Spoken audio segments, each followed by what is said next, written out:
प्यारे बच्चों, आज का टॉपिक हम ले रहे हैं कोशिका विभाजन। पीछे हमने आपको कोशिका के सारे अंगकों के बारे में जो क्लास 9th में आपको देखना है वो करा दिया। अब ये लास्ट टॉपिक है आपके इस चैप्टर का, बायोलॉजी का पहला चैप्टर और आपके साइंस के बुक जिसमें कि सारे केमिस्ट्री बायो और इसको मिला के बनाया गया है, एक बुक बनाया गया है, उसका ये 5वां चैप्टर है। तो क्लास 9th में ये लास्ट टॉपिक आपके बायो के पहले चैप्टर का कोशिका विभाजन। तो इसमें देखेंगे बेटा कि इस टॉपिक को उठाते हैं और सबसे पहली बात यहां जानेंगे कि कोशिका विभाजन नॉर्मली अगर जाना जाए, पूछा जाए आपसे कि कोशिका विभाजन क्या है, तो कैसे इसको हम डिफाइन करेंगे। एक सीधी सी बड़ी सरल तरीके से हम इसको बताएंगे कि नए कोशिकाओं के बनने की प्रक्रिया क्या है। ये कोशिका विभाजन नए कोशिकाओं के बनने की प्रक्रिया को कोशिका विभाजन कहते हैं। दूसरे शब्दों में वह प्रक्रिया, वह स्थिति, वह क्रियाकलाप जिसके द्वारा नई कोशिकाएं जीवों में उत्पन्न होती हैं, बनती हैं, उसको हम कोशिका विभाजन कहते हैं। ठीक है, क्लियर है? तो लिखते हैं इसको।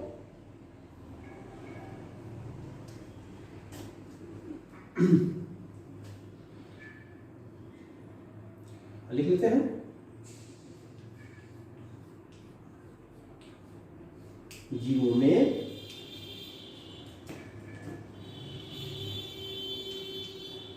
नई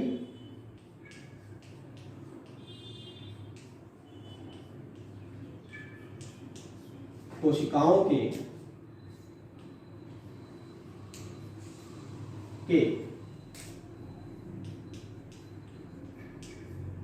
बनने की प्रक्रिया। ठीक है, अब ये क्या है, कैसे है, उसको आगे देखा जाएगा। फिर अगली बात आती है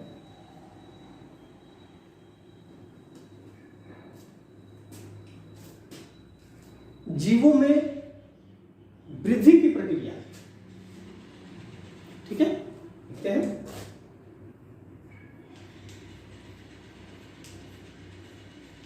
जीवों में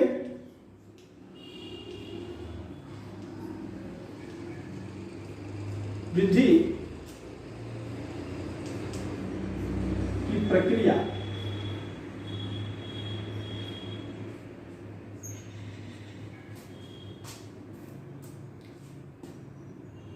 अब ध्यान दो, दो बात हो गई यहां पे, दो बातें आ जाती है। एक तो जीव के आकार में वृद्धि। ठीक है, किसमें वृद्धि, क्या बात हो जाएगी इसमें, एक आकार में वृद्धि,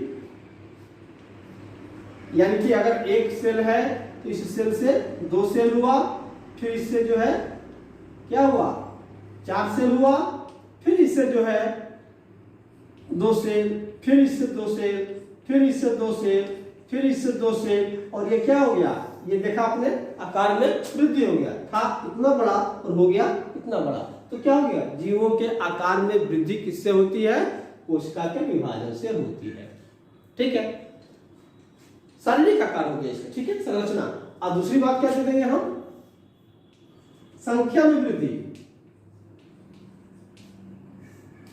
यानी कि इस कोशिका से ही एक जीव क्या करता है, अपने जैसे संतति को उत्पन्न करता है। और ये हमने आपको जो है कोशिका का सबसे फर्स्ट जो है सिद्धांत था, सेल थियरी, उसमें ही बताया था कि कोशिका जीवों की संरचनात्मक, क्रियात्मक और आनुवांशिक इकाई है। यानी कि किस तरह से जो क्या करती है, यही कोशिका विभाजित होकर के क्या करती है, दूसरी संख्या, यानी कि 1 से 1 है तो 2, 3, 4 और जो है 1000 लाख की संख्या में क्या करती है, अपने जैसे जीवों की उत्पन्न करती है। तो दो बात इसने देखा, वृद्धि किस रूप में, एक आकार के रूप में और दूसरा संख्या के रूप में। तो इसको हम शब्दों में कैसे लिखेंगे ये क्लियर करते हैं।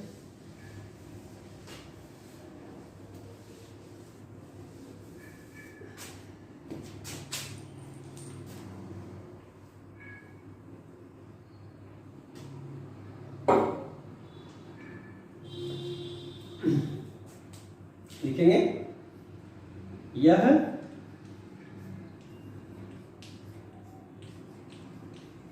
दो रूपों में, पहला क्या कहेंगे इसको,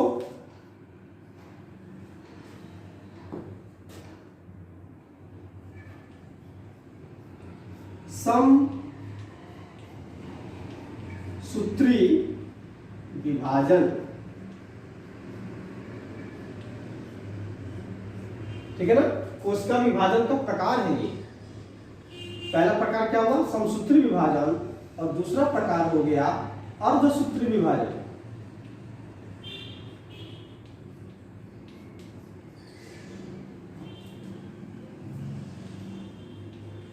अर्धसूत्री विभाजन।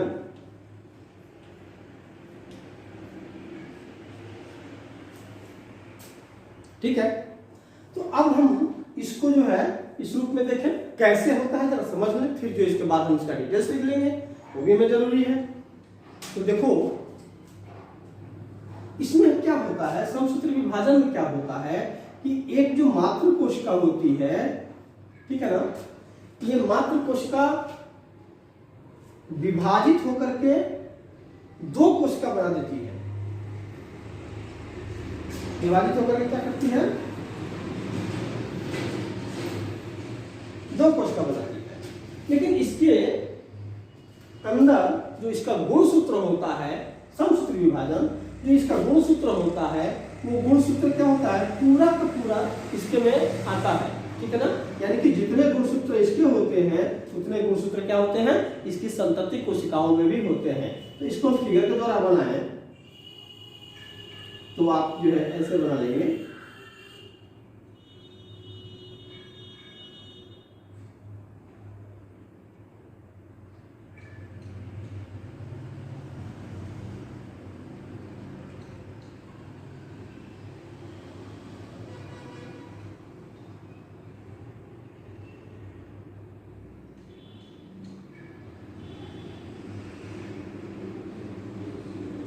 हो सकता है बोर्ड में आपको पीछे दिख नहीं रहा होगा।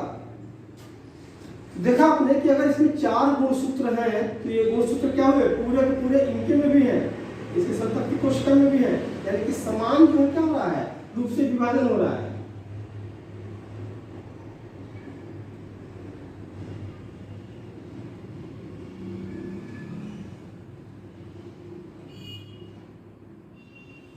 ठीक है, ये देखिए आपको इसे बनाना होगा।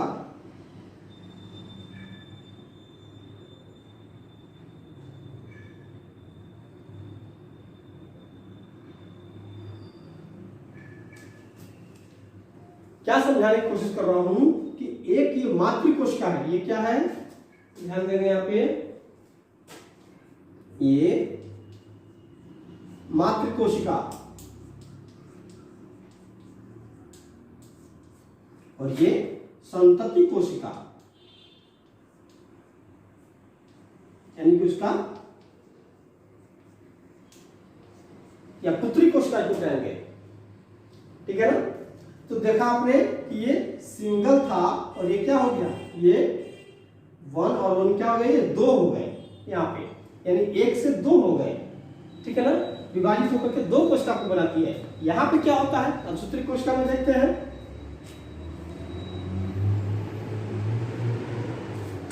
इसका विभाजन 2 फेज में होता है, 2 बार में होता है। इसका क्या हुआ, एक बार में 2 संतति आ गए, इसका एक बार में नहीं 2 बार के विभाजन में जाकर के इसकी संतति आते हैं।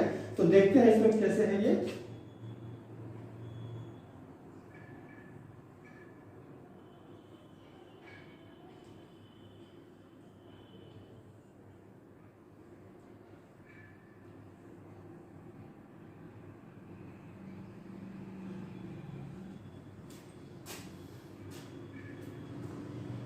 एक चीज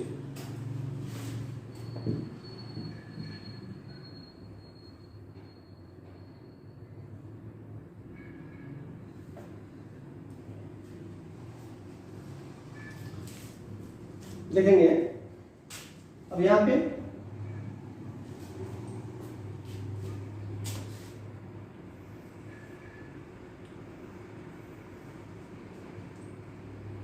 ये प्रथम विभाजन।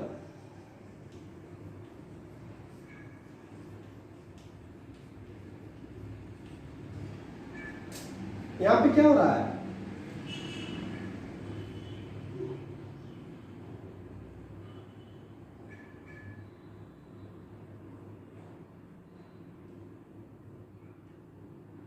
ये देखिए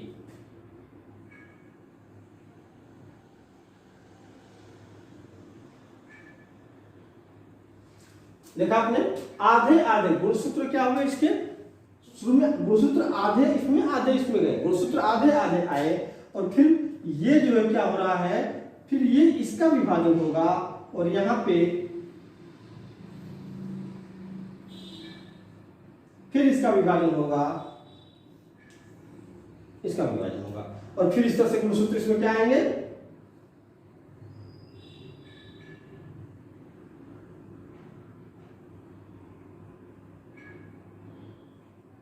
ये गुणसूत्र इसके इसमें आ गए।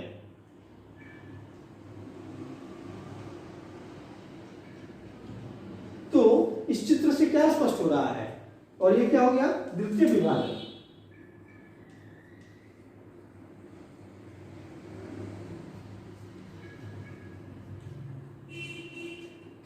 द्वितीय विभाजन, तो देखा आपने कि यहां पे एक से संतति कोशिका क्या हो गई, और यहां पे हम क्या लिखेंगे इसको, संतति कोशिका, संतति कोशिका।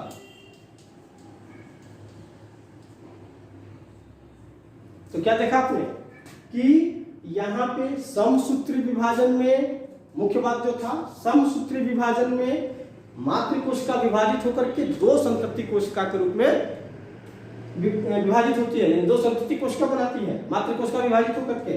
दूसरी बात क्या थी कि इसके गुणसूत्र जो है पूरे के पूरे क्या होते हैं, इन कोशिकाओं में संतति कोशिका में जाते हैं, यानी कि पूरा का पूरा पाए जाते हैं इसमें गुणसूत्र।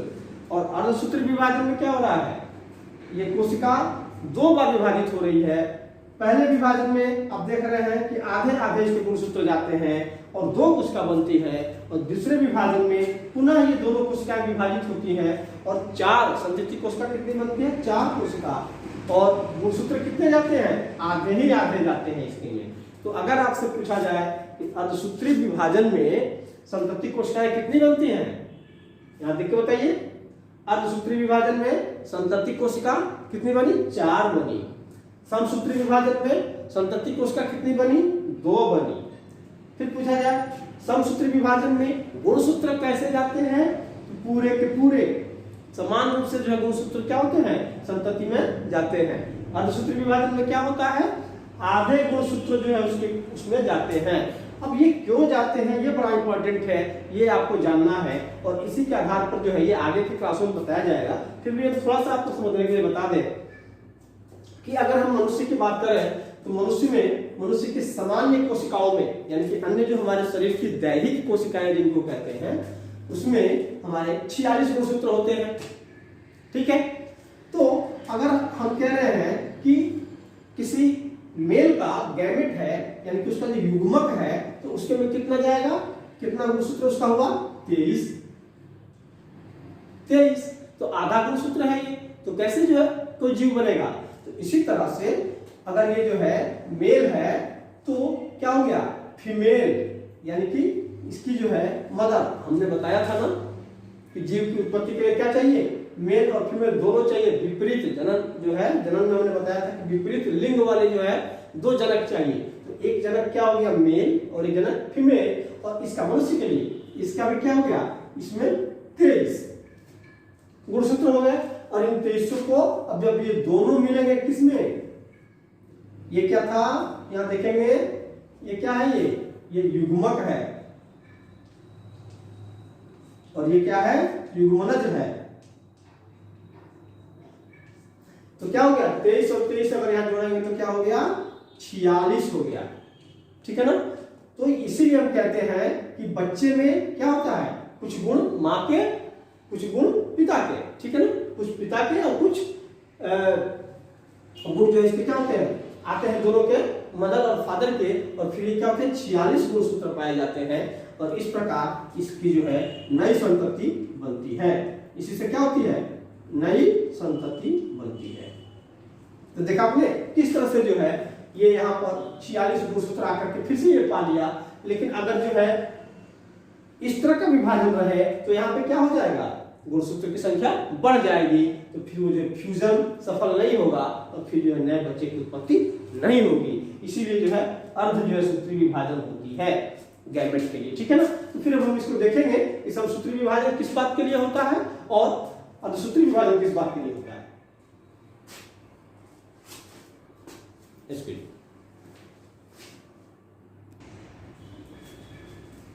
अब फिर से हम इसको अब ये देखेंगे कि अब इसी बात को, इस चीज को अगर हम लिख लेते हैं तो हमारे ख्याल से क्या होगा, हमेशा के लिए हो जाएगा।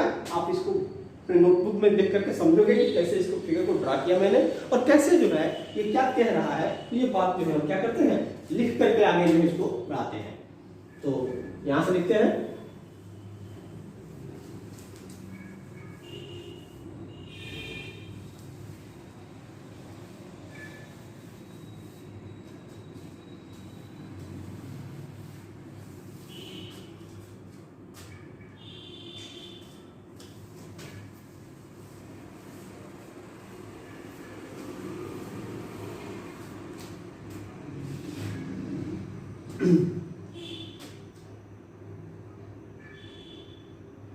लिखते हैं यहाँ पे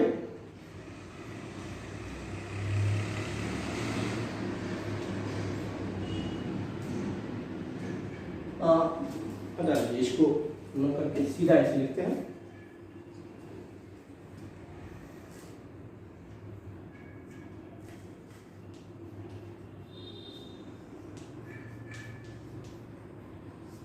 समसूत्री विभाजन और यहां लिखते हैं अर्धसूत्री विभाजन।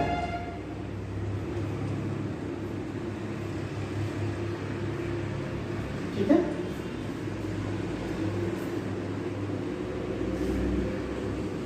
अब देखो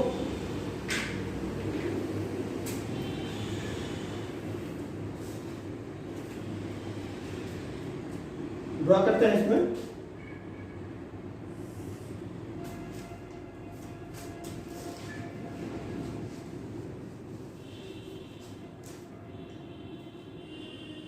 पहला लिखेंगे, हमको ये जानना है कि समसूत्री विभाजन कब होता है।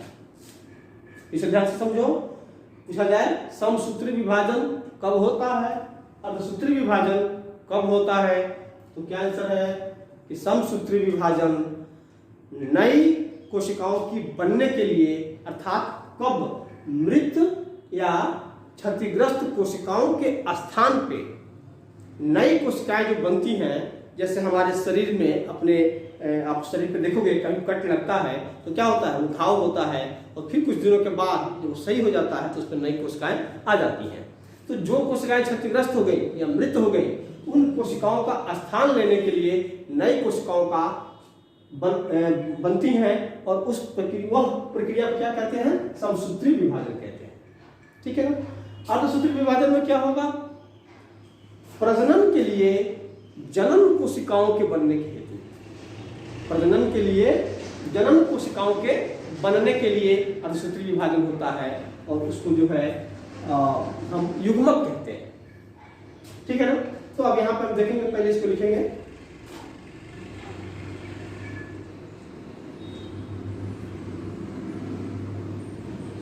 मृत एवं क्षतिग्रस्त, मृत एवं क्षतिग्रस्त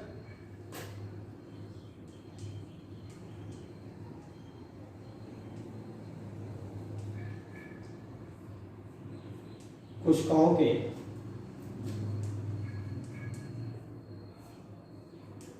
स्थान पर नई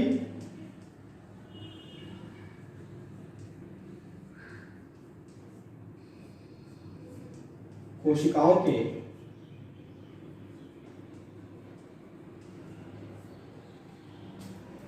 बनने के लिए।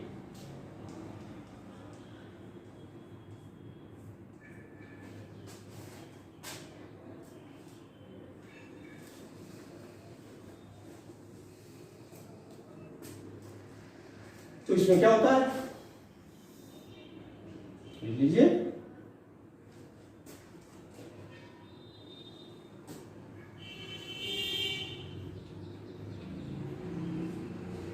प्रजनन के लिए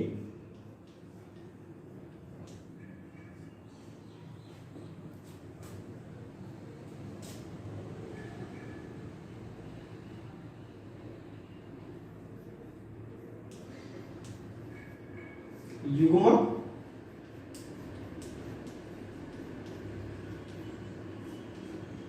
कोशिका के बनने के लिए, ठीक है। फिर इसमें क्या लिखेंगे, अब जो चीजें हमने समझाया है उसको शब्दों में लिख देंगे। कैसे, ऐसे लिखिए।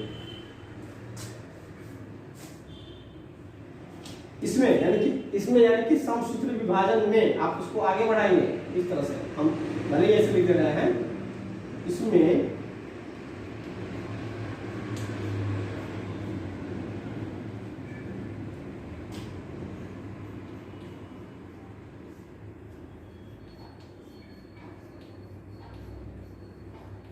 मातृ कोशिका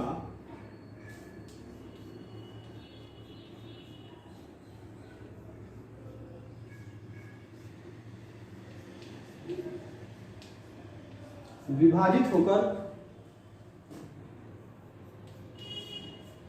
दो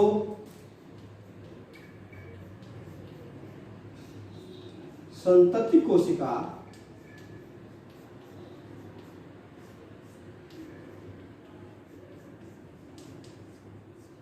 बनाती है। ठीक है, देखा यहाँ पे, इसमें मातृ कोशिका विभाजित होकर के दो संतति कोशिका को बनाती है।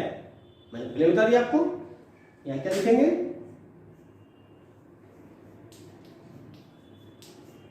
इसमें यानी इस प्रक्रिया में मातृ कोशिका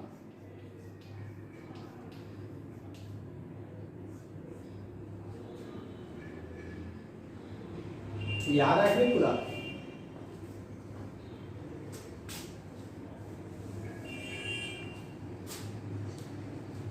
इसमें मात्र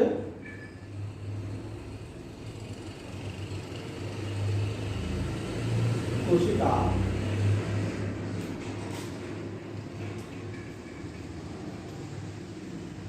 का विभाजन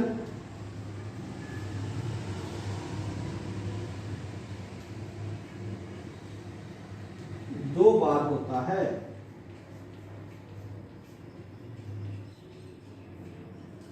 ठीक है, इसमें मात्र कोशिका का विभाजन दो बार होता है। तो फिर क्या होता है, अगली बात में इसमें लिख डालें। फिर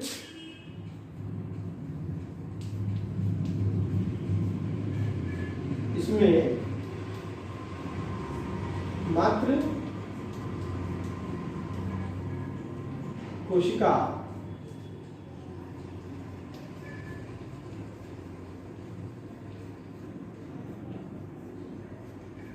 के विभाजन से, बहुत इंपॉर्टेंट है, ध्यान दीजिएगा, इसमें से 4 है ना, 4, और यहाँ पे क्या था, 2, 4 संतति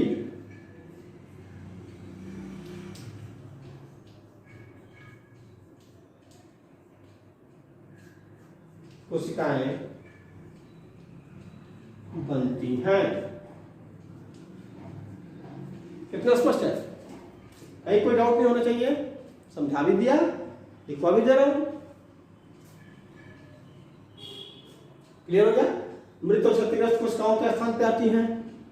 संतति विभाजित होकर के कोशिका विभाजित होकर क्या करती है, दो संतति बनाती है। ये प्रजनन के लिए युग्मक बनाती है, यानी कि जनन कोशिका बनाती है, और ये दो बार विभाजित होती है और विभाजित होकर क्या करती है, चार संतति कोशिका बनाती है। अब एक पॉइंट और आपका रह गया इसमें देखने के लिए, उसको डाल दिया जाए ऊपर।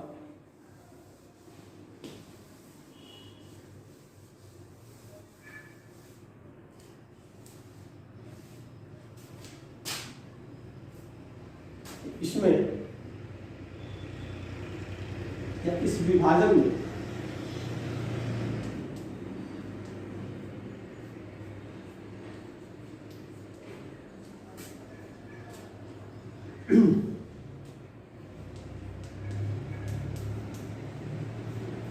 संतति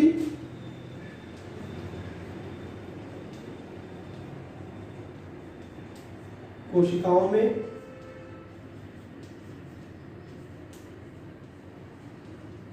गुणसूत्र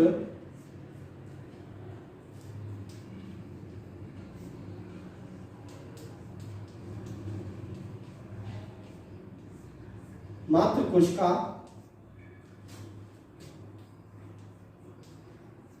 के बराबर होती है। ठीक है ना, समान, यानी कि मात्र कोशिका के समान या मात्र कोशिका के बराबर। और यहां पे क्या डालेंगे,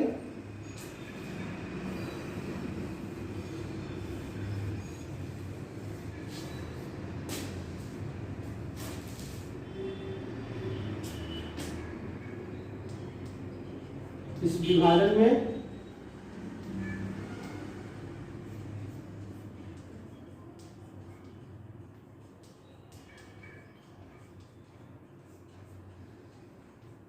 संतति कोशिका में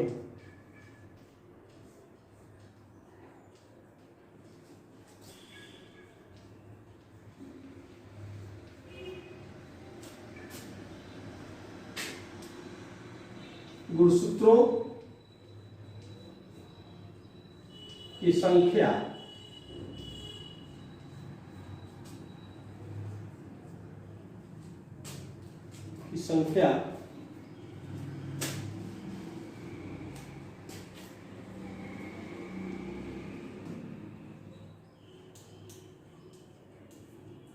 मात्र कोशिका से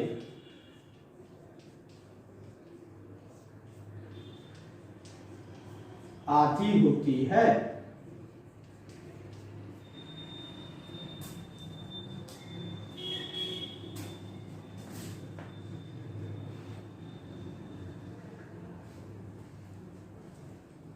हो गया, क्या लिखा, आधी होती है। ठीक है,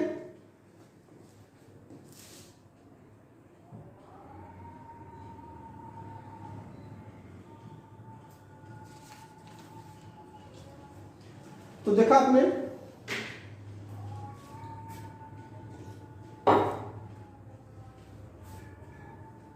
इस प्रकार से आपका आज ये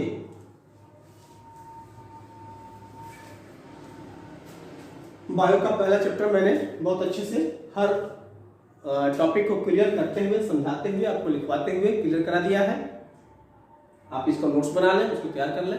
अब एक दिन और इसका क्लास लूंगा जिसमें आपके कुछ प्रश्न हैं, इसके अंदर जो अभ्यास के प्रश्न हैं उसको कैसे लिखा जाएगा, क्या उसका आंसर होगा, वो आपको करके क्लियर करा दूंगा। इस तरह से फिर आपका जो ये चैप्टर समाप्त होगा और अगला चैप्टर आपका है उत्तक, यानी कि सेल के बाद कैसे उत्तक बनते हैं, उस पर डिस्कस किया जाएगा। Thank you.